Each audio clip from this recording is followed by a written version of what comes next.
Ukrainian forces battled Russian invaders on 3 sides Thursday after Moscow launched the biggest attack on a European state since World War II, prompting tens of thousands of people to flee their homes.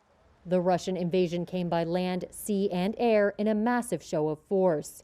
U.S. officials warned Russian forces were making advances on Ukraine's capital of Kiev, and the Ukrainian prime minister said Russia had captured the former nuclear power plant at Chernobyl. Sadly, I have to inform you that as of now, the Chernobyl zone, the so-called Chernobyl exclusion zone, and all the structures of the Chernobyl nuclear power plant are under the control of the Russian armed groups. According to the management of the Chernobyl exclusion zone and the Chernobyl nuclear power plant, there have been no casualties. Heavy fire was exchanged in the northeast and in the seaside city of Odessa in the south. The assault brought a calamitous end to weeks of fruitless diplomatic efforts by the West, with Russian President Vladimir Putin declaring war in a pre-dawn televised address.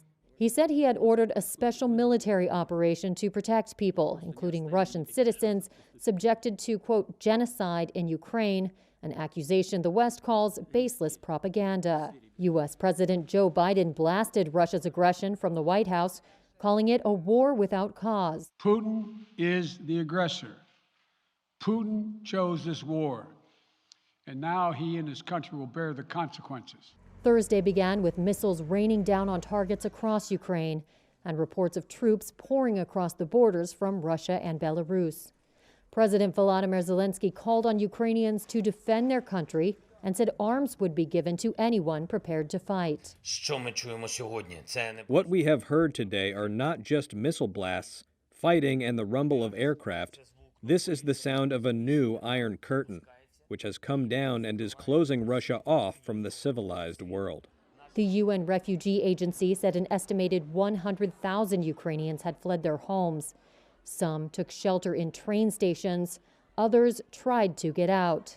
The highway heading west out of Kiev was choked with traffic across 5 lanes as residents fled, fearful of bombings while stuck in their car. Biden has ruled out sending U.S. troops to defend Ukraine, but Washington has reinforced its NATO allies in the region with extra troops and planes as countries across the West impose tough sanctions. Putin's endgame remains unclear. He said he did not plan a military occupation, only to disarm Ukraine and purge it of nationalists.